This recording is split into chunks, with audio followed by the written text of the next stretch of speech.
There was a predator that was shuffled from one church to ours. I was one of the first people to find out. I went to the leadership in the church and school and was basically told that I was bitter and angry and resentful because I had an issue with them. And that if God forgave them, why can't I? Keep in mind, he had an active warrant for his arrest at the time he came to the school. We are an independent, fundamental, Bible-believing, King James Baptist church. And it was just, we are the one and everyone else is getting it wrong.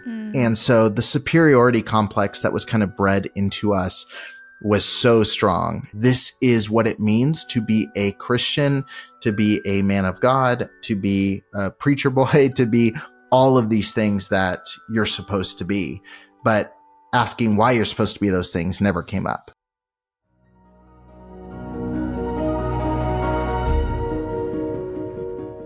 Hey, my name is Shalise Ansola, and this is Cults to Consciousness, where we discuss leaving high-demand religions or organizations and finding healing and independence through awareness and true individual sovereignty.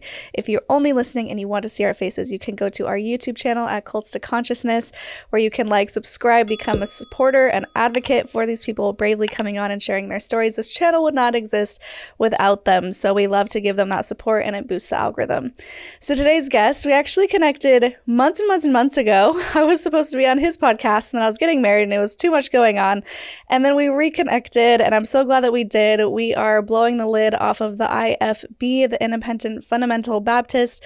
He was in the documentary on HBO, or I think they call it Max now, called Let Us Pray, Prey, brilliant name.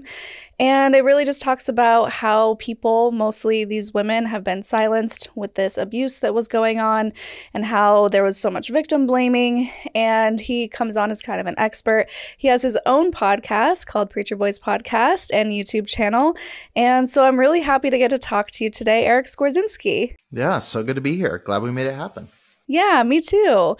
So we really want to dive into your story, maybe in a way that you haven't done before yet. I don't know, maybe you have, because I'm sure you've been on lots of other podcasts, but everything that I've heard so far kind of just scrapes the surface. So I want to get deep into your childhood, what it was like being completely isolated within this group, because you said you went to school K through 12 at one of the IFB schools. You were at church 7 days a week, and your parents were even involved in some of the schools. And so you were really just completely involved and didn't have, I mean, maybe I'm putting words into your mouth, but didn't have a whole lot of exposure to the outside world. Would you say that's true or no? Yeah, I would definitely say that's true. Especially my early childhood was so isolated because I didn't have the freedom to really go walk somewhere by myself or go hang out with somebody the way that you would as a teenager. So especially early on, we were extremely fundamentalist. It was a lot more tight-knit, and everything that I did was either at my house, but more often was at the church, which was, I would say like a second home, but I was there more than I was at my actual house. So learning to ride bikes was at the church, hanging out with my best friend was at the church, going to school, Sunday school, everything was on that small campus in California. Okay. There really was no separation between regular life and church life. Everything was completely interconnected, it sounds like. And that's how it is for a lot of these high demand religions. And that's why we call them high demand, because everything is so interwoven and there's really no way to split them up. It's like, this is your lifestyle. They tell you how to act, behave, think, what to do, what to dress, sometimes even what to eat. And everything is just part of this bigger picture, which is the IFB for you specifically. So for those who aren't familiar, maybe just give a little rundown or a brief overview of what it means to be in the IFB. Yeah, so there's a lot of people who haven't heard of an Independent Fundamental Baptist Church. So the easiest way I can go about explaining is looking at just what we know about church in general. So if you know about the typical church on the corner that has kind of a more old-fashioned style, if you take that and ratchet it up to 11, that was kind of our environment. So, we didn't listen to music that had a beat in it. We wore suits and ties to church from the time I was a little kid on to the time I was a teenager. Women wore dresses that were always below the knee. We didn't go to movie theaters. We didn't drink alcohol. We didn't do anything that could be deemed outside the church, anything that would seem cultural. And one of the things that they waved around all the time was the Bible verse that says you're a peculiar people. And that essentially was the label that we try to live by. How do we live in a way that's weird to the world, but is right in the eyes of God, so to speak? And so, think Footloose, and you've got a pretty good estimation of where we were at. It's so funny because I was about to ask you if there were any such thing as youth dances, especially if you can't have drum beats. Did you have any sort of dances or no? Off limits? Dances were against the rules too. Oh my gosh. So dancing was wrong. Actually, the second time I ever danced, and I say that very loosely, was at my wedding. Up until then, I had never done anything like that. Like, actually, the idea of dancing was sinful. Like, there were so many things that were just not okay. And dancing was definitely high on the list. Oh, that's so interesting, because as someone who grew up where dance was my entire world, it was the only place that I felt like I could truly express myself and just be free and find myself. I don't know what I would have done if I didn't have that. And that's so, and I'm sure people who love music too, who just naturally want to move to music, could you even like do little grooves in your car, or were they just kind of like, hey, stop, don't do that? Absolutely not. Yeah, I grew up honestly thinking I didn't like music for most of my life, because the only thing we could really listen to was classical music, which, look, there's some bops in the classical music world, but when it's all you're listening to, it gets a little bit old. And we could listen to like quartets and like trios and things. But again, like, if you think of popular gospel groups like the Gaithers, we weren't even allowed to listen to them because they were too worldly. So like the Chris Tomlins, like Hillsong, like all that stuff was totally off limits, especially when I was a lot younger. To put in perspective, I got in trouble when I was a teenager for listening to Weezer. So it was a pretty strict environment for sure.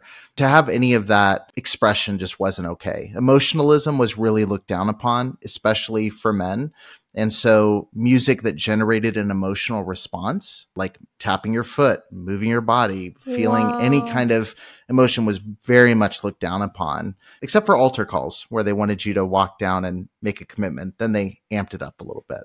Right. It seems like there's a lot of contradiction happening, because I've seen some of the preaching from the pulpit and it is all theatrics. It is all about getting you to have an emotional response. But at the same time, put that away and don't show any emotion. So was it, now that I'm saying it out loud, was it where you could have emotion and you were encouraged to have emotion in a church setting, but outside of that, you kind of had to shut it down? Yeah, and they would have said that they weren't an emotional church. They would often point to churches that played kind of the softer, breathier worship music and say they ride on emotionalism and like, here, we're all about the Bible. But the difference really was the coat of paint we put on it. Like, we would sing 12 verses of Just As I Am and encourage teenagers to go cry at the altar and make a decision for Jesus. But then we'd look down on people who just did that with different lighting or different aesthetics. And so it was very much an emotional thing. But yeah, emotions were contained to making decisions in the church context. There was a lot of manipulation, a lot of playing on your fears, a lot of playing on things that you were feeling strongly at the end of a service. But it was all to the benefit of the church. And it was never a healthy way to express the emotions. And I said recently on another show, when you talk about sales, one of the things they say is people buy things with emotion and justify with logic. And I feel like the decisions made in the church played out very much the same way. People would make decisions in these highly emotional environments and then justify that decision through apologetics later on. Yeah, that makes sense. And it seems like the emotion that they use the most is fear. They tapped into your fear, where you didn't want to be left behind. You didn't want to burn in hell. You wanted to make sure that you were with your family in the afterlife. Or I don't know if that was a thing. That was a thing for Mormonism. Yeah. But it seems like they really harped on this fear and got you in this fight or flight mode. And it's interesting that they would call out other churches. It seems like they have a way of redefining things to make you justify it. And a lot of cults do that. Like, we're peculiar people. We're supposed to be weird. So when someone comes up to you and is like, you're so weird, you're like, I know, isn't it great? Yeah, you're like, extra credit for me. Yeah. Yeah, they hide things in plain sight. Or we don't do that spiritual manipulation stuff like the church over there who's playing soft music. But at the same time, they are absolutely doing spiritual manipulation through fear and coercion. It's so interesting. Right. And that's what's funny talking to someone like you who grew up in Mormonism, or talking to someone like an Alice Gretchen who grew up in the Pentecostal world. Like, the shades of it are different. Like, the aesthetic, like I said, is different. Mm-hmm. But then you start going, the tactics are all the same. Like, they're all going to the same playbook. They're just calling it different things. Yeah. It's the Holy Spirit here. It's this here. But ultimately, the goal is, how do we get you to make a decision that will benefit us as an organization and as a movement? Yeah, definitely. Within Mormonism, I feel like the highlight emotion that they would use to manipulate would be not necessarily fear, more guilt and shame. Did you find that you had the same type of thing with yours, or was it mostly the fear? They kind of played with each other. Like, guilt and shame and fear went hand in hand in, I mean, especially youth conferences and things that were heavily focused on teens. Just the purity culture that was very strong in that environment. I know you can relate to that from the Mormon perspective as well. Like, the first rule at every camp was, don't make purple. Like, don't mix pink and blue. Like, that was like the go-to thing that they were most concerned about. And, keeping 6 inches apart. Like, women were taught that guys can't control their lust, and they're constantly going to trip up if you stumble them with what you're wearing. So, like, there was the shame of, hey, you're the one causing all of these major issues. But also there was the fear of, if you're doing that, you're leading people to hell and might be headed there yourself. And so that's a really toxic cocktail to grow up with, especially when you get into your teenage years and you are trying to figure out sexually what's going on. Like, your body's changing, you're feeling all these things that are uncontrollable and natural. And then you're being told, like, if you have those thoughts, you're in big trouble. And I remember times as a teenager going to the altar in church and crying my eyes out saying, God, if I look at porn one more time, just take my eyesight, like anything to make me stop doing this. And that's the kind of like heavy fear and shame and guilt where natural things become so suppressed that they explode in other areas that are really toxic and really unhealthy. Yeah. And I'm glad that we can have your perspective on. We have spoken to women who have been victim blamed and shamed. Right. So I'd like to hear from your perspective what it was like as a young boy, as early as you can remember, getting those lessons and what that did to you, because this patriarchal thing, this purity culture thing, it doesn't just hurt the women. It may affect them more. I don't know if that's even a fair statement, but it does also affect the boys and the men who are being told that they can't control themselves. So what kind of effect did it have on you? Yeah, and I love that you raised that point, because it's something just recently I've started talking about more, is that I think because men on the outside look like they benefit from purity culture and patriarchal systems because they're not being outright abused in a very visible way, the teaching is just as harmful to men as it is to women. One may be being trained to be abused versus being the abuser, but there's a lot of teachings connected to it that are really negative toward men.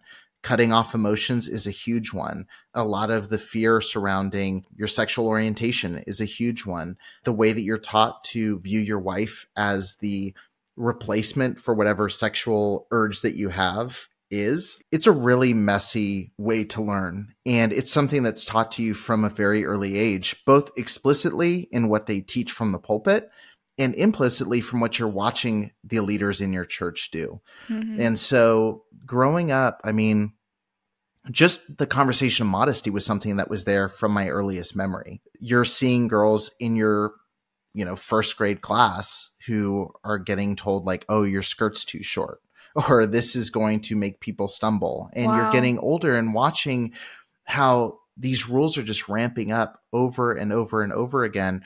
And then the messaging that I was hearing from the pulpit constantly was, sex is amazing, don't have it. Guys are visual, women are emotional, men want to be respected, women want to be loved, like all of that cliche purity culture lingo that is just so untrue. Like my wife told me, she's like, the idea that only men are visual is just so stupid, so stupid. But it's something that was told to us constantly. And really what you're being told is, as a man, you're an uncontrollable sexual monster. Right. And women are there to help satiate that need. And the one example I give all the time is I remember telling my youth pastor, hey, I'm struggling with watching porn. And he said, well, soon you'll be able to get married and then you'll have your wife to use. Oh, to use? Right. And so that objectification was so layered in the language and so normalized where if you go straight into marriage with that teaching, you're going to be, even if it's not you're trying to be, you're going to be an abusive husband because you've been taught that your wife is an object that's there for your use. Yeah. And that's, again, a recipe for disaster, which is a no-brainer for anyone listening. But when you're growing up in it, this is just what you're told. Like, this is the default teaching. Yeah, and I'd like to get your perspective as well as far as the modesty thing, because I feel like if you say, don't think of a purple elephant's the first thing that comes to your mind. And so I feel like it hypersexualizes these children in a way where they wouldn't have even considered it before. So I'm wondering if you remember as a young kid having those thoughts of as soon as Susie got pointed out for not having a long enough skirt, are you now thinking about, oh, Susie doesn't have a long enough skirt. Oh, her legs are showing. Oh, did you have any of that conflict where you felt like looking back, you can see, oh, it was probably forced on me in a way that it never should have even crossed my mind? Yeah, I mean, I've been toying around with doing some kind of article or episode just about how fundamentalism makes people extremely horny because it does. And it's something where, growing up, there were things that were not sexual. I mean, first, let's back this all the way up. First, you've got adult male leaders telling female minors that they're going to cause people to stumble. Yeah. If you're looking at that equation, the person who's worried about being stumbled by a teenage girl is the problem. Let's remove them from the equation. Just as a common point of agreement there. When you look at other minors like myself growing up, when you're around other people and you're taught about very explicitly about how great sex is, about how uncontrollable these urges are, about defeating the flesh and slaying the dragon inside of you. That's, all that kind of stuff. Everything feels sexual. Like to see a girl in pants when everyone I was around all the time was in skirts that were down below the knee and had to be long enough where if you sat down, they stayed below the knee and couldn't have more than a 2-finger length from their neck down to, where their collar was because God forbid there be any sort of skin showing on the chest. Like, everything felt so explicit and so shocking. And so, for me as a guy growing up in it, it's like, well, everything felt sexual in a world where nothing was supposed to feel sexual. And again, I think at a certain point, like, no matter what you cover someone up with, and we see this within strict Islamic culture, if you generate an environment that is heavily charged sexually and is repressing people in a very heavy way, you're going to see things happen that are negative and that run counter to what you're teaching. And so, that teaching was just really toxic, and it made me feel just like I was, again, it makes you feel like you're going to explode because you're hiding all of this natural stuff way deep down. And it's like, you know what? It's kind of normal when you're a 15 or 16-year-old to think about sex. But the teaching we got was it's not normal until you're married, and don't think about it. Don't talk about it. Don't ask about it. And, it puts you in a really, really weird position. Definitely. Well said. I agree with all of that. And because we're rambling and this is fun and you're very smart, I'm like, let's dive into this a little bit deeper. Let's keep swimming. Let's keep swimming. Let's keep swimming. Because I've never really had this conversation before in depth as far as what would you say to people who are saying, well, modesty is great and it's a respectful thing. And I agree that if you don't want to show your skin, you shouldn't have to. No one's forcing you to. It's the issue that I have is when people force you to be modest instead of allowing you to self-express the way that you want. So when you look at places like Europe and they're very body positive, and I know that they don't rate their movies based on sex because sex is natural and normal. You get an R rating or something for violence because that's something that's not natural and normal. So when you look at this range of cover up to the point of hypersexuality versus showing everything, and maybe that would be considered you're just desensitized. What would you say to people who would say, well, just showing your body and body positivity is just being desensitized? It's not actually healthy. I think, honestly, I just had the conversation with Alice Gretchen recently about this, and I really liked her perspective of the whole point of leaving this environment is that you don't have to do things you don't want to do anymore. And so her take on it was, if you want to cover up, cover up. If you don't want to, you don't have to. The point is, you don't have to do something that someone else is telling you to do anymore. Like, that's the point of freedom outside of one of these movements. When it comes to the conversation of modesty, this is something where you either have to have a law about it within your religious group or your society or whatever you want to label it, whatever organization you're in, or you have to admit that it's purely subjective in many ways. This does come down to personal preference, because what I think is quote unquote modest may differ from someone else. And modesty biblically is literally don't show off your wealth. If you want to get really technical, Interesting. That's what those verses are about. But when it comes to modesty, I think one of the things that really opened my eyes to the truth about that conversation is going internationally. So when my wife and I went to India, which we can probably get into a little bit later, everyone in India, in the areas that we were in, has their stomach exposed. And it's a very modest culture. India is a very, very modest world and very conservative in many ways. But women walk around in saris that show their stomach. And I told her, I said, isn't it interesting that here there's things that they cover up that they consider to be immodest. But if you see a girl in fundamentalist perspective where we grew up and she's exposing her stomach, we'd go, oh, she's slutty. Oh, she's this. But she's no more conservative than this person and vice versa. So it really is a cultural thing. And I do think the more that you stigmatize something and the more taboo you make something, the more you make that an issue versus just allowing it to be. Like, we all have bodies. I do think that there are some things that culturally we understand should be private or kept covered up, especially around kids and things in public.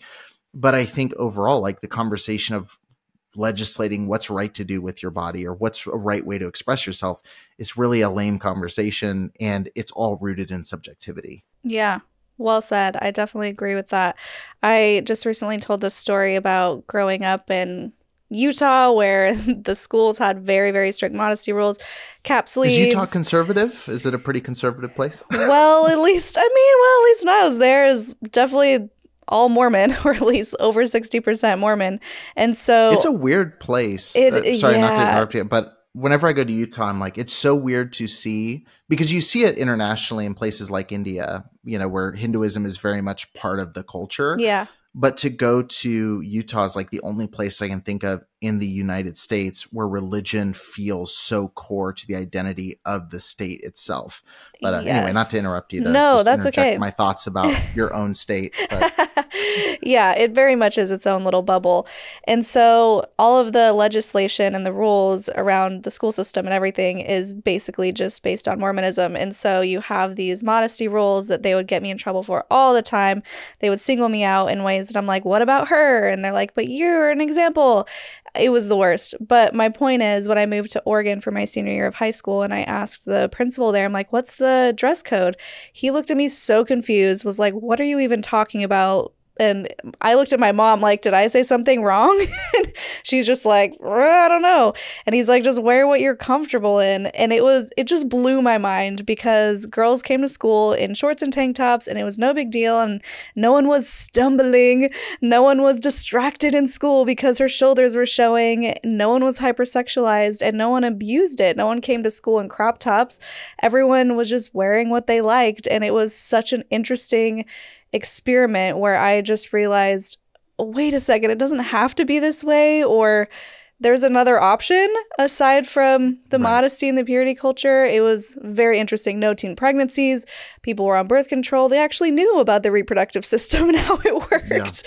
And so, I just thank you for your opinion. I just wanted to get the side of a man who grew up in the very strict culture of purity culture. Yeah, absolutely. Yeah, it's something that I definitely feel like is just coming up more and more. And I think it's because the more you get away from it, the more you realize how weird so many of these things were. And that subject of repression is one that I think is really fascinating because it has a opposite effect of what's intended by it. Yes, absolutely. It always backfires, and people don't see that.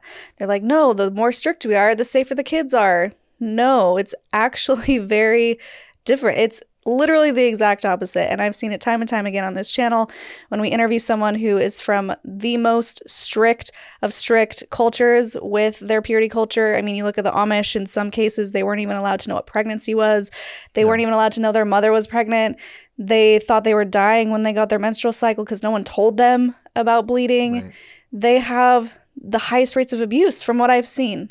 And it just, yes, it backfires. So how did this translate to you in your teen years? I know you said you met your wife in high school, and I find that so interesting because you're not really allowed to date, are you? Or what was the culture where you were at? I mean, I wasn't allowed to date. So we were just best friends for a couple years. And yeah, I mean, dating was really looked down upon. The way that we were taught about dating was you date to marry, which again, a lot of undue pressure on your 16-year-old brain is like, I really like this girl, but can I see myself marrying her? Wow. Which should not be on your mind.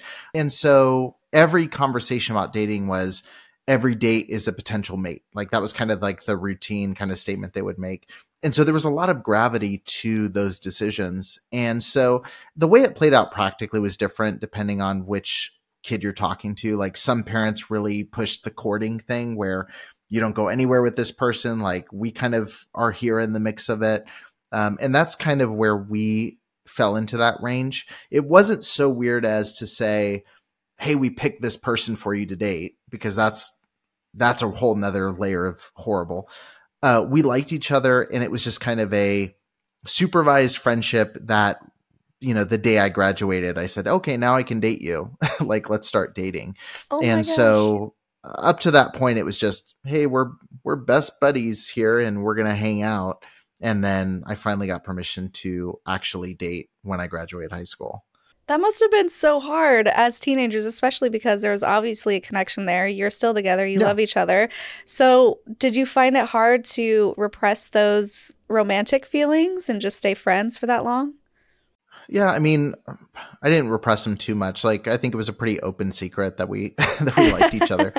Again, the messaging was just so much pressure. Like, there was just so much pressure around, like, okay, well, you know, like they would throw out the verse, it's better to, I forget what the verse is, but basically get married because that's better than burning in your lust, you know, and in, you know, you're finishing high school and you're like, it's burning, you know, like we got to hurry this up. And, you know, it's just so much pressure to like go to the next step, but also being constantly held back going like, not yet though, because you have to be this, this, and this. And so it was just constantly pressure from all sides of like, some leaders are saying, don't date. Some are saying, hurry up and get married. Some are saying, I wish you get married right now. Like, but there was really not a lot of just helpful advice of like, hey, focus on being a kid right now, or hey, focus on doing this, or hey, this doesn't have as much weight as you feel like it has right now. And so it was just a big crock pot of just different opinions and ideas that are all kind of hitting you at the same time and feels like conflicting advice about hurry up, slow down, all of those things, plus the mix of just normal teenager like anxiety and all those things that are already there. Everything's dialed up to 11. Like that's the best way I can explain everything in that world is the normal teen angst that you have, dial it up to 11. The normal shame and awkwardness that you feel, dial it to 11. The overstepping, you know, leadership around you, dial it to 11. And that's really the environment that we were cultivating a relationship in. So I know that women often get the message from young girls, your whole purpose is to find your person and get married and have the kids and all of that. Did you get the same sort of messaging when you met your wife in school? Were you thinking, okay, this is my wife, I figured it out? Yeah, I mean, I was kind of midway in that direction. So my mom was always she always pushed back a little bit about that kind of mentality. She was like, women can have jobs and like very progressive thoughts like that. Yay, Mom. Actually, when I met my wife, she was a lot more inspired by like the stay-at-home daughter movement of that world, which I know Ashley Easter, I'm sure she's talked to you about that. Yeah. Her perspective was very much at the time, very anti-feminist, so like she kind of pulled me more that direction early on.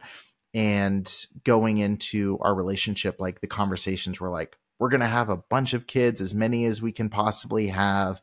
You know, we're going to be, you know, all those things that like you naively say before you've even had a real relationship. Yeah. But you're just looking at these role models who, again, you're learning both explicitly and implicitly, like you're supposed to have a quiver full of kids. You're supposed to, the guy's going to go work and provide for all those kids.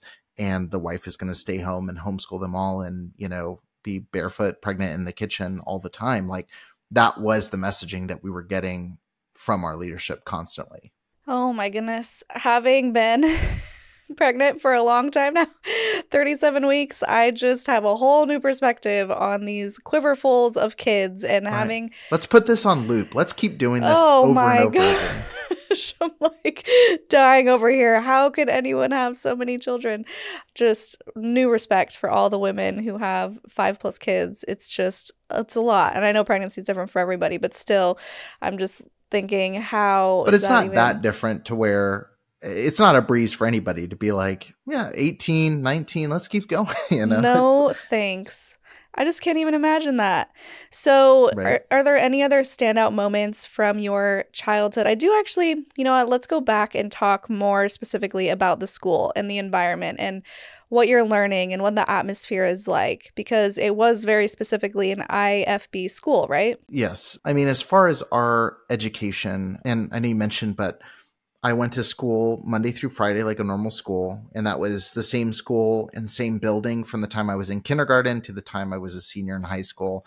The school from that entire ranged about 180 people on average through that time. So literally I started in kindergarten at like one end of the school, and like each year you just switch classrooms in your senior year. And so our teaching in the school 5 days a week was very similar to our teaching in the same building at church, Sunday morning, Sunday night, Wednesday night. And then Saturday mornings, I was going to the church and going out and inviting people to the church and school. So like my life was revolved around this belief system and this teaching. Our teaching in the school was, versus some people I've talked to, I got a pretty good education in terms of I know how to read and write, which I can't say for a lot of people that grew up in the same type of environment. A lot of them did the do it at your own pace, you know, kind of curriculum. They really struggle with a lot of things that are just foundational academic pieces. That part was good for me. I can write well, I can read well. Like, I didn't get shorted there. The things that we were taught that are maybe odd to listeners of this show is, you know, things like science. We were taught that, you know, evolution is like this demonic theory and that the world was created in 7 literal days. The earth is 6,000 years old. We would watch all of the Ken Ham, you know, Ark Encounter type videos. Science was kind of a, you know, here's your basic science, but then like, here's where the Bible overrules the things that science would tell you. And so I feel like there's a lot of gaps there in my understanding. In sex ed, there was none. So there's a lot of gaps there. There was actually a few things that, like, doing this show 3 years ago, I would be like, oh, that's not true. Really? Here's one good science example. One of the things that we were always taught as a proof of the creation story in Genesis was God took Adam's rib and made Eve. And so Eve was made from Adam's rib. So we were taught by several people that came through that men have one less rib than women do. Oh. Because, and I've talked to people who are nurses who found this out in nursing school, who grew up in the same environment. I believed, even up till recently, that was just a fact. That was kind of weird, and they explained it with the Bible. That's not true. You know, like, surprise. Just in case anyone doesn't know. You know, the idea of losing your virginity, all the things we were taught about, like, oh, the doc, you know, if you use a tampon, you're going to lose your virginity. Like, all that kind of stuff was so regular. There were things like that I just took. And I'm still to this day picking out things that I'll hear. I'm like, oh, that was just not true. That was like literally their theory about this or their control mechanism here. And then the other lacking part was really the fact that when it came to history and philosophy and science, there was no counter opinions to anything they taught. So like the idea of watching a debate was not a thing. The idea of learning like, hey, here's what someone else thinks the Bible means. Or here is a different, it was no, we read the King James Bible. This is our translation. This is the inspired, preserved word of God. The people that are using the ESV, the NIV, they don't have the Bible. That's how narrow this road was. And so education wise, I would just say, while there were many positives in terms of grammar and like the basic things that I'm thankful I got that many didn't, when it came to learning how to think, how to consume information, process it, and make a decision accordingly, I don't feel like I was really taught that skill until, except for like, again, through my mom in like the later part of high school where she would start doing that. But even then there were some things politically, there was just, it's a given. You're going to be this, you're a Republican, you're this. Like there were still things that were just nailed in. Like this is what it means to be a Christian, to be a man of God, to be a preacher boy, to be all of these things that you're supposed to be. But asking why you're supposed to be those things never came up. Yeah. It sounds like they did not teach critical thought or allow you to question things or even just push back at all. And I'm wondering, because you mentioned they would say, oh, other churches use spiritual manipulation, but you still didn't really know what other churches believed. How would they bring up other churches in that context of we have the right way and they don't? I mean, other churches were just sermon examples. It was, the Catholic Church and their sexual abuse, and the Catholic Church doesn't let people read the Bible. And there were two towns where I grew up and they were right next to each other. So it felt like one town. They should have just merged. But there was a church right in the next town about 10 minutes from us. And they would play more of like the Casting Crowns, like Christian rock that you'd hear on the radio. And, they would wear jeans. Like they were very progressive in that way. And looking back, it's funny because they were very conservative in many ways. Yeah. But the way that we would hear about them from the pulpit, they wouldn't name the church. They would just say, hey, that skater church down the road. Oh. Like if another church was brought up, it was always just to slam them for not doing it the right way. And it was very much, we are an independent, fundamental, Bible-believing, King James Baptist church. And it was just, we are the one and everyone else is getting it wrong. And so the superiority complex that was kind of bred into us was so strong. And, my wife loves showing me my Facebook memories from like that time period. Because there was stuff I wrote that was just ridiculous about, I'm walking down the street in my suit and I look over and I see someone dressed this way and I just feel so burdened for them. And it's like, it was so like self-aggrandizing, like, oh, I'm the best thing that ever walked the earth, because that's what we were taught is like, we have the truth and no one else does. And man, shame for them. Like, let's go knock on their door and leave a tract and hopefully they'll become one of us. That was the mindset 24/7. That's so similar to Mormonism. There's actually a lot of similarities, which I find interesting. So we could listen to music, but they always tried to limit it. Make sure you're not listening to music that's swearing or has bad language in it or suggestive things in it as far as sex goes. And then we weren't allowed to wear anything but suits and ties to Sunday school and to church. And for women, you had to be in a dress. In fact, when they had this whole movement for, I think it was called Ordained Women, led by Kate Kelly, I believe, the rebellious thing was to wear pants to church as a woman. And it was like, how dare you come to church in pants? And I don't think anyone was going in jeans. They're probably going in slacks or something that was still nice. Like the Hillary Clinton pantsuit is so egregious, Just could not believe it. But in regular life, you could wear jeans if you wanted. So it's interesting where there's the crossover. Yeah, we couldn't do that in regular life either. Really? Yeah. So you had to wear suits all the time? No, suits, guys got a little more leeway as they always do in religion. And we got to wear... we could wear jeans and like polos or t-shirts. Like it was pretty loose rules there, depending where you were at and depending who was your leader. Like, You know, if you wore like too bright a color as a guy, they'd come shame you a little bit. But for girls, it was always skirts everywhere. Even going swimming, like you're wearing skirts or culottes because you can't wear bathing suits. Like, oh my gosh, it was strict all the time. Yeah, like the Mormon crossover. It's so funny because one of my close friends is a former Mormon. And like, there's so many things that are like right here. Like you can almost do a perfect Venn diagram of the rules. Yeah. But then there's like little weird things. We were allowed to drink energy drinks, you know, thank God for that. But like, then he talks, he's like, man, that was like the biggest deal. When I started drinking Monster was like, oh no. Yeah. So it's just funny, the things that were like so important, even though, you know, at the end, all of us looking at back go, none of this was important. Like we were just debating these arbitrary rules. Yeah, and I'm sure it's a cultural thing as well. The rules shift and change depending on where you're at. Because I remember, I am pretty sure that Mormons in Utah think energy drinks are just fine, and they will do pre-workouts, and they're like all about fitness. Really? It's a really weird fitness culture in Utah where it's so intense and odd. Even in LA, you don't see people that crazy about. Anyways, it's this whole culture there. Again, repression. It's going to come out somewhere. Don't even think about coffee. Yeah. And you can't even do hot drinks, right? You can't do like hot tea and stuff like that. So that's where the rule comes from. It's called the Word of Wisdom that Joseph Smith made up. And he's like, this is the way to be healthy. And he literally just says hot drinks. And then they decided that it meant coffee and tea. But then they're like, well, herbal tea's fine, but nothing with caffeine in it. So does that mean we can't drink soda with caffeine? And most people would say, yes, that's against the rules.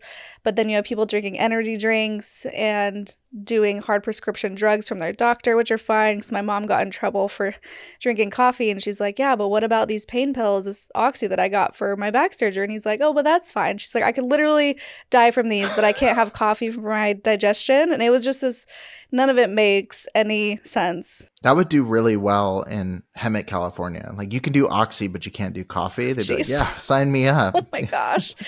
Yeah, none of it really makes sense. So we got kind of an overview of the school environment, what you were growing up in. Church seemed like 24/7. Did they also inject religious studies in your everyday school? Oh, yeah. Okay, so I can expound on that.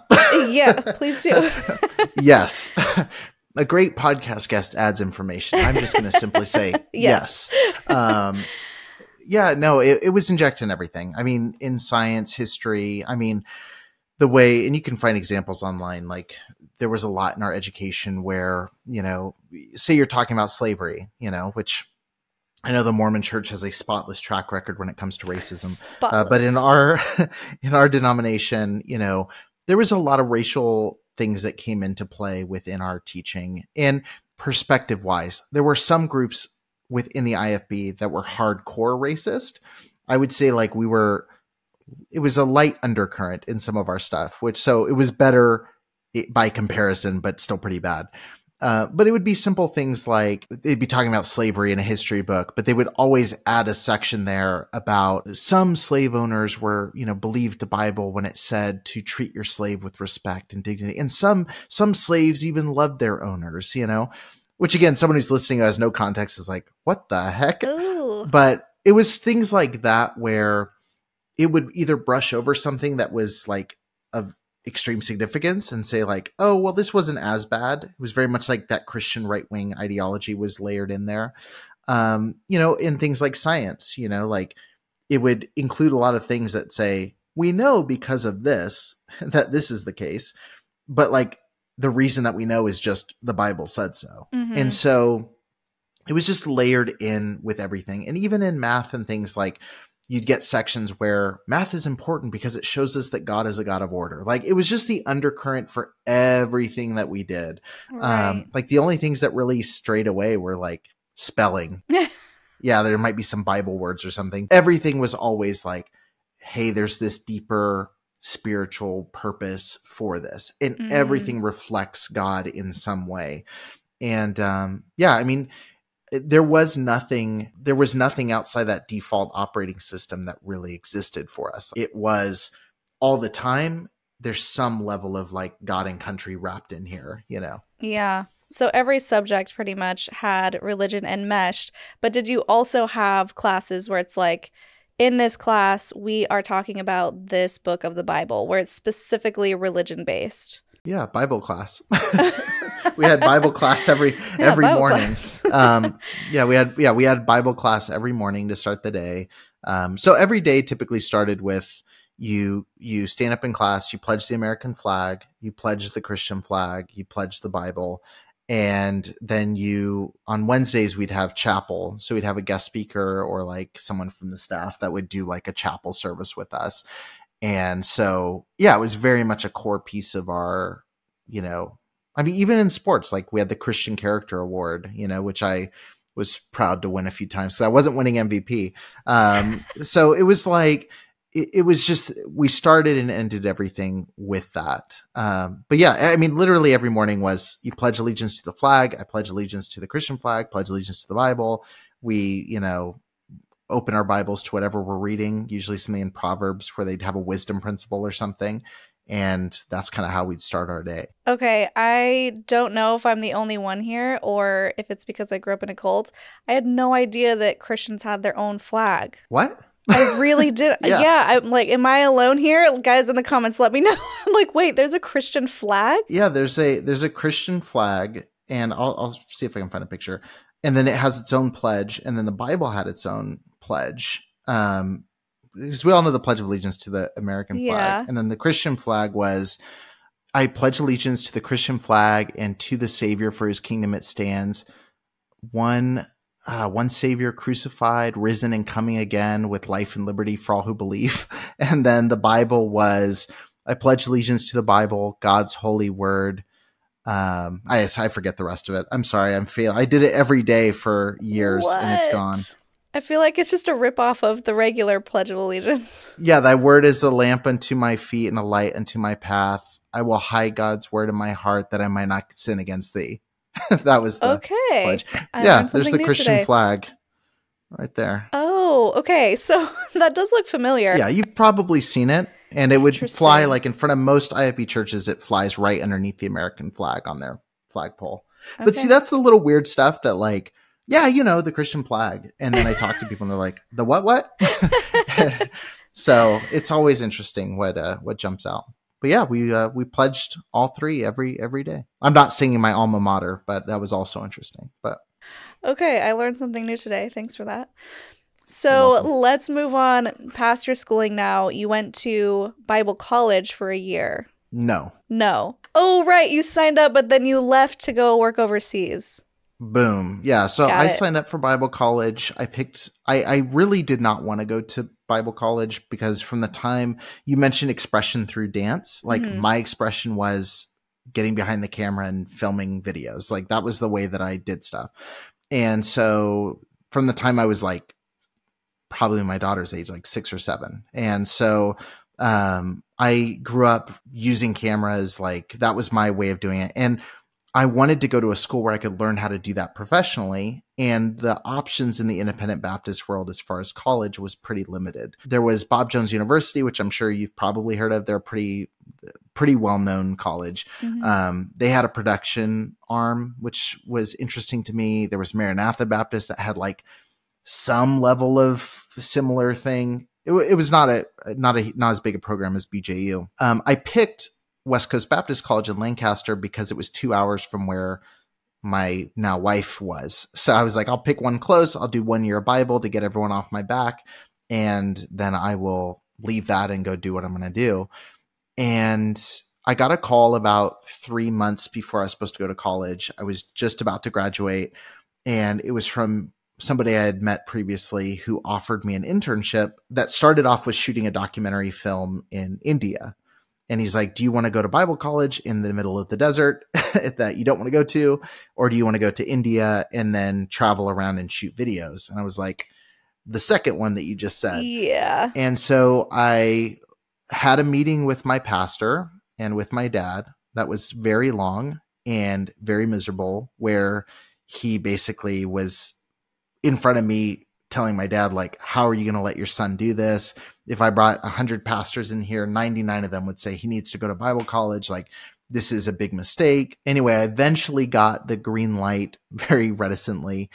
I decided as an 18-year-old to go move to Fresno. I was on a plane to India, shot a documentary, came back, and then ended up interning for about 2 years, traveling to churches in about 13 different states, 3 different countries, doing promotional videos for churches like all over the place. And so I say to this day, even though some of the clientele we had I wouldn't endorse, the experience was, I mean, invaluable. And I got to travel a bunch, and I got to see a lot of different cool places and learn with hands-on experience. So it was a way better time than Bible college.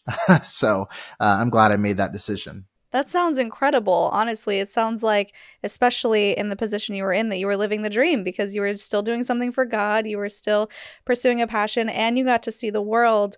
What I want to know, because it's true for me, and I think for a lot of people, that once you are plucked out of your environment and you actually see other cultures, you start to question, or people start to question you. Was your faith shaken at all by seeing the world?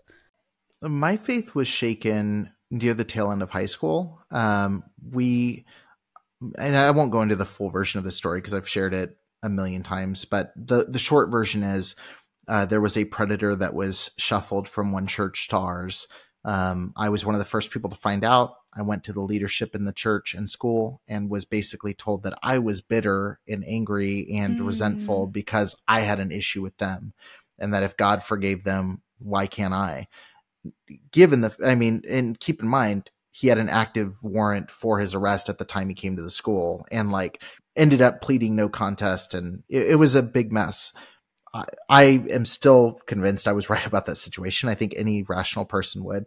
Seeing that abuse could happen in our denomination was a big bubble bursting moment for me. And it had me questioning the denomination I was in. So when I went to the internship, I was at a spot where I really didn't know what I believed. And I didn't really know. I just knew there was something wrong with what I grew up in and took for granted all those years. And so I was kind of on a mission to figure out what I believed about the Bible. Really, deconstruction wasn't really as buzzy a word then, but I just told people, I was like, I'm kind of kicking away at the floorboards to see what stands to scrutiny and what was just preference stuff. And so for those 2 years, traveling did help with that. Because especially international travel, if you have a hard stance on something, go travel to another country and realize how little your stance matters when you start going to other cultures. But getting around other people, actually meeting real Muslims in real life and real Hindus in real life, and meeting people who are actually persecuted in, communist countries and have had their faith actually tested versus you. And then, seeing a lot of independent Baptist churches who are a lot of the clients, seeing the same weird hangups that some had that others didn't, and meeting some real jerks that I used to look up to, and meeting some people I thought were jerks that were nice guys. I got a lot of perspective, and, it was a messy period of time, but it really helped me kind of keep sharpening away at what do I actually believe about the world that I see around me. And I by no means wrapped up that journey after that 2 years, but it drew me a lot closer to, having clarity about what do I believe versus what was just put into me to, again, default operating system, believe this. Right. And were you married at the time then, you said? No, I wasn't married yet. I got married. So the timeline from that point on was, one of the clients that we worked with was a missions organization. That's why I went international to 3 different countries. I fell in love with that work, and especially the orphanage that they had operating. And I quit my internship at the end of the 2-year mark and went to go work with them. During that time frame, about a year into working with them, I got married to my wife. And we got married. And then about 2 weeks after we got married, we were on a plane to go to India, where we planned to live for at least a year. Okay. And so just to make sure I understand correctly, this was with a separate organization that was not IFB related. They were IFB adjacent. So the guy that was in it, a lot of our supporters were IFB. The guy who ran it was he was on that slippery slope out, it was a weird spot. We were both so connected. Our supporters, a lot of them were IFB churches, but we were all kind of in our group of leadership within the organization going hey, it's pretty dumb to require people to wear ties. Hey, I think guys can have beards. Hey, I think, if you're in India and they play drums, they're not going to hell. Like there was like little things like that were like Bible translations, like the Calvinists, like there was a lot of things that we were just kind of moving the goalposts a little bit and becoming more evangelical personally. While our supporters, a lot of them were like big names in the IFB world. One of those IFB churches literally dropped the support of us and the orphanage because they saw a picture of us in India without ties during a service. So like it was like this fracturing that was kind of happening kind of slowly. And it sounds like your eyes are being opened from all the travel and you're going, does that really matter? Yeah. Does it matter if I have a necktie on? That seems a little silly. It's 130 degrees in India. Do I want to wear a tie? No. Yeah. So you and your wife, did she feel the same way? Did she feel like, oh, maybe I can relax on this. Maybe I don't need 10 children. What were her thoughts? If you don't mind sharing, I know it's her story, but. Yeah. And I don't think she'd mind me sharing this. We were both, I feel like, in a pretty healthy spot at that point where we were both religious, but we're starting to get a grasp on some reality of like how things work and like starting like, hey, now we're not talking about marriage in theory, like we are. And now we're not talking about ministry in theory, like we're doing it. So, we still had some things, like we were still very influenced by a lot of like the patriarchal teaching and like all that kind of stuff. But I feel like even then, and my wife laughs now because like, I'll say stuff like, oh, I'm so different now on this, and she's like, well, you've always kind of questioned the system. You're just questioning more and more of it now. We would question things and have conversations. It was not a thing of like, hey, I'm making the decision, fall in line, woman kind of thing. Like and it wasn't for her like, oh, I don't know, this is what they taught us. Like we were having really, I think, as intelligent as a conversation as people in their young 20s can have about why we're doing the things we're doing. So I think we left in a semi-good spot, though there was still a lot of indoctrination that was still very deeply rooted in us. Yeah, that seems fairly rare, actually, for a man to not wholeheartedly want to step into that patriarchal role, especially because that's what he's been groomed to do, is to be the leader and to be like, no, you're going to listen to me, but to actually value your wife's opinion and for her to want to have an opinion. I think that's pretty amazing that you were able to both sort of transition out together, because it happens so often within mixed faith marriages where one person's on board and the other one's like, no, this isn't what I signed up for. And then they fall apart. Yeah. Yeah. And by no means do I want to give the illusion that I was like perfect early on. There were still things, I think, as a result of the teaching and as a result of being a young dude where like there were times I discounted emotions that she was expressing. And there were times I was an absolute asshole, like there were things that, again, you're taught and trained to be that way, but also you don't have an excuse. I've kind of come to a spot with that when it comes to like ownership of behavior, where it goes, your upbringing can explain the way you feel and the way you behave, but it doesn't justify it. Yeah. And I think there's a lot of things, like when we first got to India, it was her first time leaving the country at all, which culture shock. And, I remember her crying and being emotional about being there. And I was like, well, this is what you thought God wanted you to do. We're here. It totally bypassed the emotion that she was rightfully feeling as a young girl who's out of the country with this guy she just married, even though we'd known each other. Again, that was the response that I think was normal in our environment, but it wasn't okay. And so, as healthy as we were, I don't want to give the illusion that we were perfect. And I also don't want to give the illusion that like there wasn't a lot of work to be done, and that there still isn't, because that stuff, again, when you're idling and your default operating system tells you to act a certain way, you have to consciously counteract that. And that's very exhausting, hard work, but it has to be done. It's really awesome that you're able to take that accountability and to let everyone know, well, I wasn't perfect, because that does take a lot to even admit to. So I appreciate that. And I also have to second the whole default program system, because I know for me, things will still pop up and I'm like, wait, is that what I really think? Or was I just programmed to believe that way? And that's why this show is called Cults to Consciousness, because you literally have to be conscious. You have to become aware of your thoughts and your feelings if you want to shift into a healthier space, a healthier way of thinking, a more peaceful way being. Right. And so that's great that you can admit to that, because it's hard to do, and you said it's hard work, and that's why a lot of times people don't deconstruct, because it's a lot of work to actually do that deprogramming and to figure out a new baseline that is healthy for you. So I know you wanted to talk a little bit, well, I want to talk a little bit about this organization, because you said even within this next organization, you kind of left one cult and found yourself in another problematic place. Yeah. So whatever you want to say about that. Yeah. I mean, basically, like I mentioned, the guy who was running it had been IFB, and really hadn't left any of the functionality of the IFB. He just slapped a new coat of paint. It was a little bit cooler, a little bit hipper, a little bit sexier. Like we're not like them. But really the way it operated, the way that he ran things was very much the same way. Very manipulative. I think when I started, I was making $300 a month doing social media management, which oh my gosh, is not a lot of money to be doing social media management. Even if you're doing like a post a week, like that's not that much money. I was doing all of their social media management and working on emails and like jumping on calls. Like it was very much my job.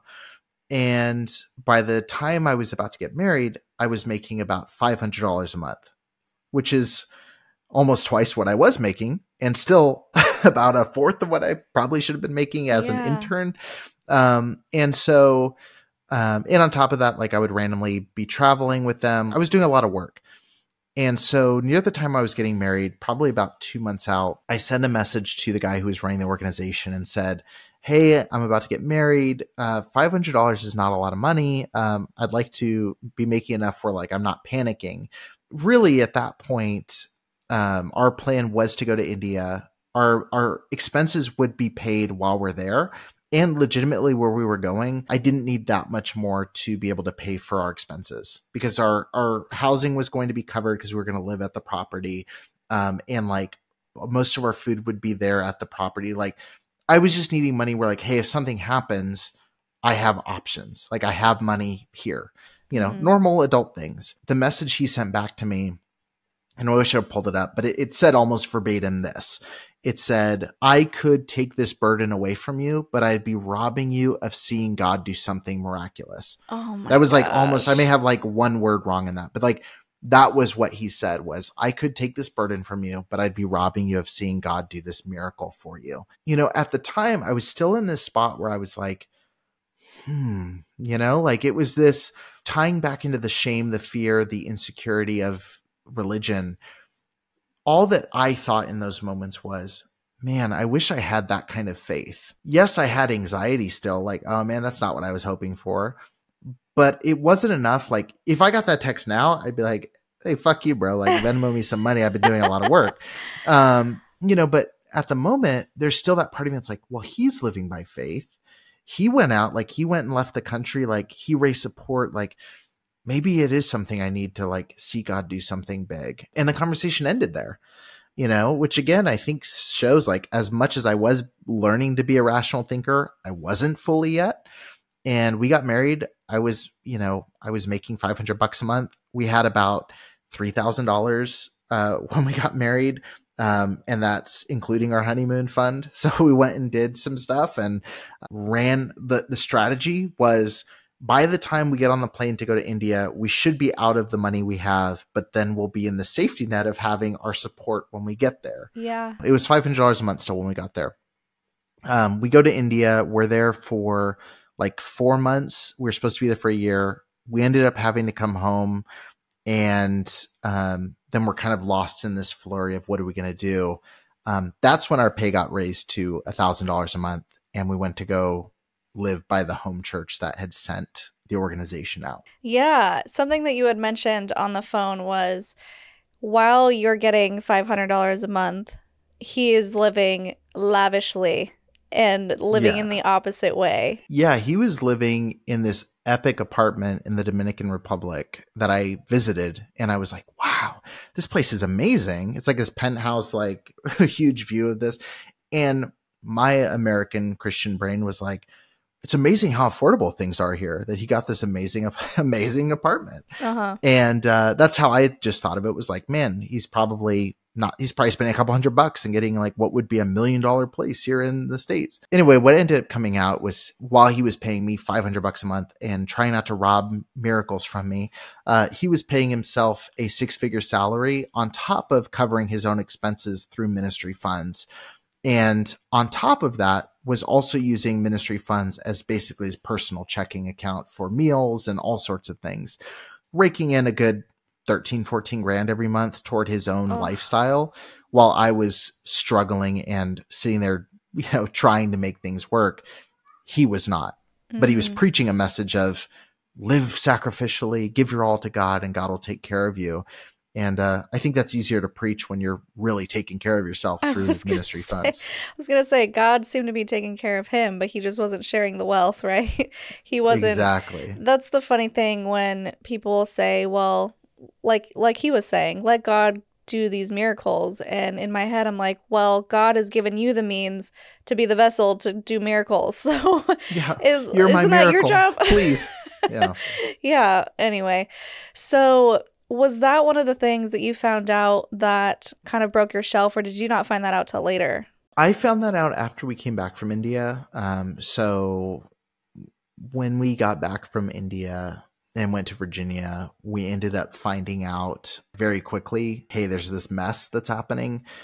We need to talk about it. And that's when we realized, like, basically there was no way to even know how much money he'd taken out. Cause like on top, I mean, usually thieves aren't the best bookkeepers anyway. And it was a mess. And it ended up leading to like a complete rebrand of the organization. The original one had to be shut down. Like, there was no way to move forward with the way it was. Basically, our timeline from there, though, like, we were in Virginia for 3 months, and Trump was running for office, and the church was doing some weird stuff, like praying around the American flag for our candidates, but it was clear which one. And I just said, hey, I think we're going to go to a different church. And the response to that was, you should probably not work at this organization anymore and leave the state. And so we hopped on a plane with $1,000 in our bank account and moved back to California. And that was my last time really formally being part of a church in a real way. Mm-hmm. We would go to church here and there, but like, it's basically the moment where I went like, okay, in high school, I realized the IFB is broken. That was confirmed more and more and more. Now I'm realizing like the corporate church in America is really broken. And none of the religions that I'm experiencing reflect the Jesus that I believe I know and the Jesus that I believe I'm reading about. And so I feel like a person without a home religiously. And that's really, that last experience is what really pushed me into that isolation mode, to where it's like, I got to figure this out, because the American church seems really messed up. And the way that we're doing things seems messed up, and it seems to run counter to everything I believe would be appealing about this Savior that we are supposed to be serving. And really from that point on, I think that was 2017 on to now, has been an experience of kind of trying to navigate, like, what do I believe about all of this? Mm-hmm. Which you could do a whole podcast about, cults to consciousness. Yeah, the deconstruction part of, if that's not true, is any of it true? And I think that was the statement that summed up me leaving Mormonism, where I was like, wait, is Jesus even a thing? Do I want to believe in Jesus? Do I want to remain Christian? I mean, it's just so much to think about, especially all at once, when your entire framework collapses on top of you and you're just sitting there in the rubble going, which pieces do I want to handpick out? Do I just get rid of all of it and start from scratch? It's just so hard to find your footing when your entire life has been wrapped up in it, especially like you've been talking about. Your whole life up until that point was completely integrated in this church. So did you travel to a bunch of different churches? Were you both trying to kind of settle on something that felt right? Did you just say, no, I'm just going to chill for a little bit? Yeah, I mean, after we left Virginia, I wasn't eager to join anything. And it's a lot. I mean, again, I talk about all that very succinctly now, but it was pretty traumatizing going from, getting married, leaving the country. We expect to be there for a year. We get shaken up and leave 4 months early. We're going to Virginia, like suddenly. We're there for 3 months. Unexpectedly, that comes to an end. I lose my job. In tandem with that, I come back to California. We have nowhere to live. We're just around family. We couldn't afford plane tickets to come home from Virginia. Like, it was like, we're leaving. We're not taking anything. Like, we took like our bags and got on a plane. And so, we would go to like her family's church that we used to go to here and there growing up. It was very much just, what are we doing? Like, it doesn't feel right. And all of the dialogue I was having with people in the church, even like the well-intentioned people, all they wanted to know was, are you mad at God? You're not mad at God, are you? And it's like, I don't know what I feel like. I just want people to be there and support. But instead, I'm just getting like, you're still going to be a soldier in the Lord's army, like, you're still going to keep cranking along. And it's like, I don't feel like we should be. I feel like this is time to heal. Yeah. But no one gives you that time. And so, we went here and there to church, but it really, especially me, I was just like, I'm done. I just can't do this anymore. And yeah, just kind of took a break, and still on that break, I guess, technically. Yeah, So, which is fine. If that's what yeah. works for you, then great, because people come on with lots of different consciousness sides of the story of what makes them happy and feel at peace. And sometimes that is going headfirst into another church that isn't controlling, but allows you to believe what you want to believe. And sometimes it's going atheist or agnostic and being like, I don't really know what's out there, but that's what works Yeah. for me, because now I can actually be present instead of focusing on an afterlife.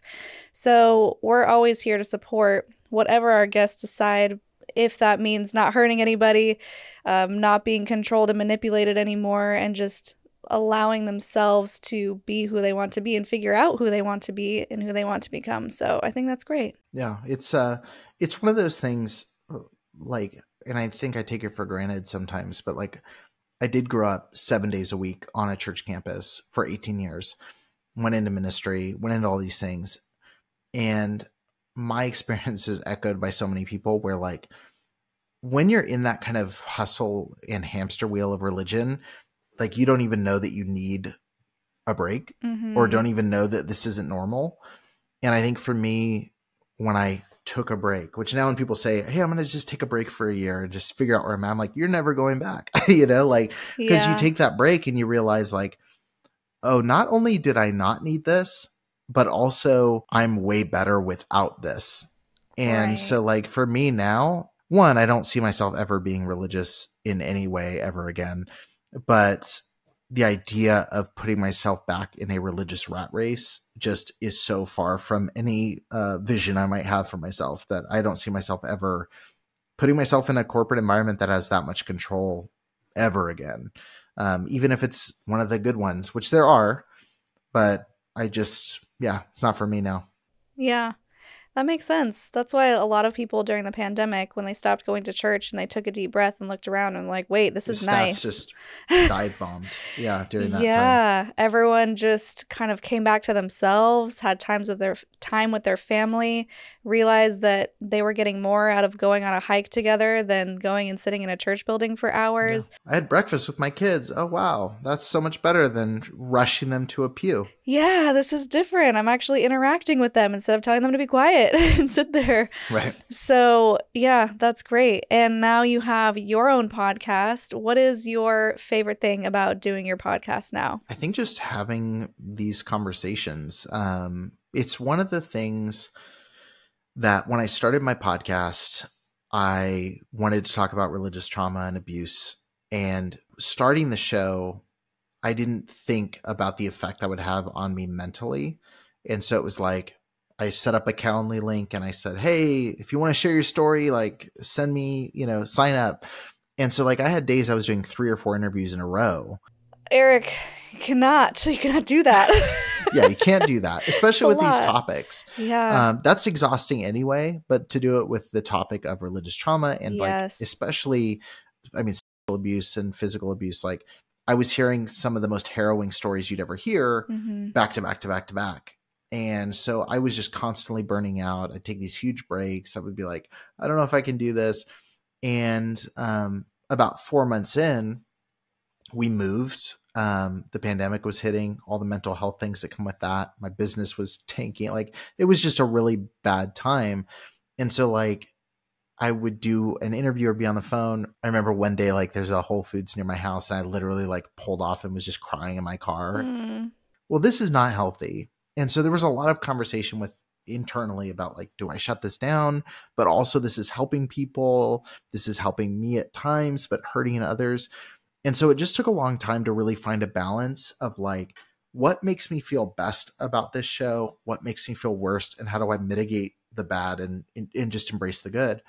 And number one was adjusting the schedule and spacing out my interviews and doing like one a day, maybe every 3 days or something.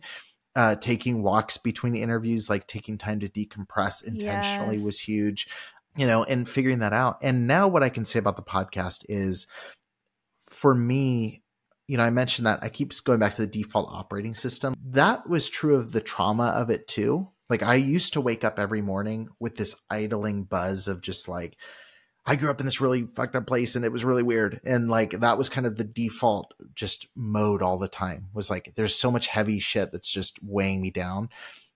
And now I feel like the podcast has become, I can't think of a better word than box, but box is not the right word because I don't like the idea of boxing things up and not addressing them.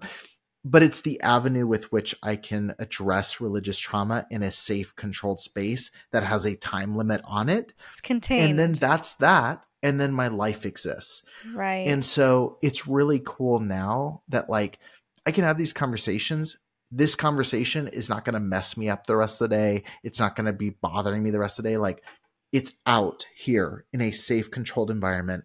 And then I get to go live my life and have my business and my family and all of the other amazing things. And I think being able to sever that tie to where I'm not controlled by the group I left, because it's not the thing that's constantly occupying free rent in my mind, is a really freeing and amazing spot. And all of that healing and all of the things I just said that are amazing came from talking to people who kind of taught me how to do that by being guests and being trauma therapists and psychologists and other survivors that can really explain and empathize with that process. And so I just love that I've been able to grow with the show. And I think you can hear it just in listening to me in episode 1 versus now. You can hear how much healthier I am than when I started the show. At least I hope so. I can, and I guess that's enough. Yeah, that's amazing. How many episodes are you at now? I mean, we're getting, I think it's 270 something. It's getting close to 300. So yeah, there's been a lot of talking, and like, I'm at the point now where I'm like, oh, I talked about that? I don't remember that. Yeah. So it's definitely been, I mean, it's now hundreds of hours of conversations about this kind of stuff, which forces you to grapple with it and heal from it. And again, talking to people who actually know what they're talking about is really helpful. Yeah, I still learn so much from my guests about myself when they bring something up and I realize, oh my gosh, I'm that way too. And it makes sense now why. And I never put the pieces together. Like, there's one that is still very in the forefront of my mind from Daniela Mestenek-Young, who left Children of God, talking about she can't do things in moderation because she grew up so strict where it was all or nothing. It's black and white. And I realized that I'm exactly the same way. If I want to go to the gym, I'm like, okay, I'm going to go to the gym. I'm going to be healthy. I'm going to do all these things. If I just kind of do it loosely, I won't do it at all. But if I am doing like every single day going, I can do it for weeks at a time. And it's so interesting, the mentality of, well, I'm in it, so I have to keep going, which can be a good thing, but can also be damaging when you're doing juice cleanses for 2 months instead of just eating healthy. So it's something I've had to unwind in myself, and all it takes is being conscious of it. Once I realized, oh, that's my personality, and I think it comes from Mormonism, which is all or nothing, now I can try and unwind that in my brain and look at things in a healthier way instead of just so black and white. Right. And that's the thing, right, is to know that about yourself is the invaluable thing. Because I Yeah. think so many people leave environments where their life becomes reactionary to the environment they were in. Mm-hmm. And so it's very much I wasn't allowed to wear anything but skirts. Now I'm going to go wear this. Like, Right. screw you to the church, even though they don't like wearing the thing they're wearing now. It's because they can do it. Or I wasn't allowed to listen to this. I'm going to concerts, but they don't really care about music. Or, I used to do this. I'm going to do this. Like I used to. And you're still under their control. You're just living a life in reaction all the time. And I think once you understand who you are, you can start living intentionally and not out of reaction. Yes. Like you can start taking action in your life. So like for me, there's things that like I know I enjoy that I wasn't allowed to do. There's movies I like to watch that I wouldn't have been allowed to watch. There's conversations and books and things that I like to read that I wouldn't have been allowed to read. But I know that those things also are things I like. They're not just things that are an active, like, I'm rebelling Rebellion. against you, which is, that's a surefire way to burn out, Yeah. It was Josh Peck of all people we were interviewing a while back. And he was saying that, I think it was anger. He said, this anger and resentment, it's a powerful fuel, but it'll destroy your engine. And I think that's a really cool description is like, I think when I was living in just a way of like, oh, screw you guys. Like, yeah, you're going to go do some stuff. Your internal operating system's not any healthier. Yeah. And I think knowing here's what I need and living accordingly to that is a lot more powerful. And that starts with identifying who you are, which if you leave a fundamentalist group, you probably don't have a good grasp on for most people. Yeah, that's such a good point that living in rebellion is still living within the paradigm of the religion you just tried to escape, because you're still doing things within their purview of what's right and what's wrong, and now you want to do the wrong thing, but that's still within that mentality that you just tried to leave. Very interesting. Great little insight there. So with that, I need your Linda Listen moment. Sassy statement as the viral video with the toddler goes, or something further inspirational. So many good nuggets today already. I should have saved that for this. You can summarize it into a sentence if you want. Yeah, I honestly think my biggest message that's just top of mind for me lately is not to be a default fundamentalist. And I think it ties into what we just talked about, which is so many people tend to operate as if their way is the way. Mm-hmm. And I think that's a very unfulfilling way to live. It's the same fundamentalist attitude that you see from a Richard Dawkins that you see in a super fundamentalist pastor. And I think that while there is simplicity in the black and white, and it's easy to know, it's yes and no, and there's nothing in between, the gray is very difficult, but far more rewarding.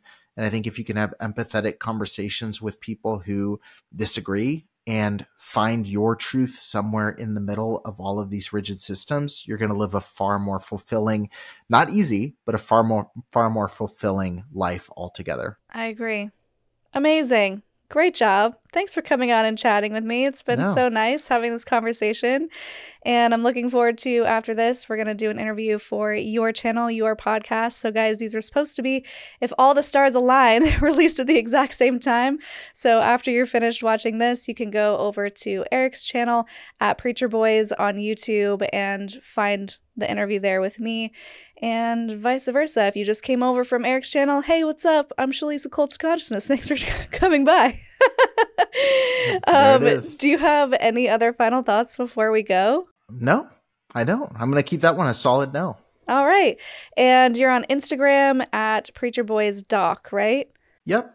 And if you haven't already, go to HBO or Max, I guess it's called. Nobody calls it that. Go to HBO Max and check out Let Us Pray if you want to get a glimpse of the IFB movement in a very cinematic, cool way. If you want the casual, chatty way, the Preacher Boys podcast. Yeah, that documentary was very eye-opening, and it's pretty heavy. So just a little warning there as well. But this has been awesome. Thank you again for joining us. Guys, if you like this episode or you have comments, anything you want to leave below. We love seeing your reactions and your thoughts and your words of encouragement for our guests. They do read the comments.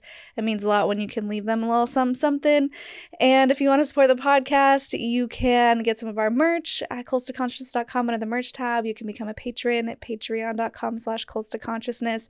Our newest patrons, Gabby and Donald, thank you so much for your support. If you want to come to Costa Rica with us and do something not culty, we have 6 spots left as of today, and we're really excited. That's going to be at the end of August. I'm just going to go hang out, relax, and do some adventurous things together. So if you want to do that, you can find that in the description. And if you like this video, I will leave 2 more down here below that you can check out. And until next time, follow your highest excitement, be conscious and be well.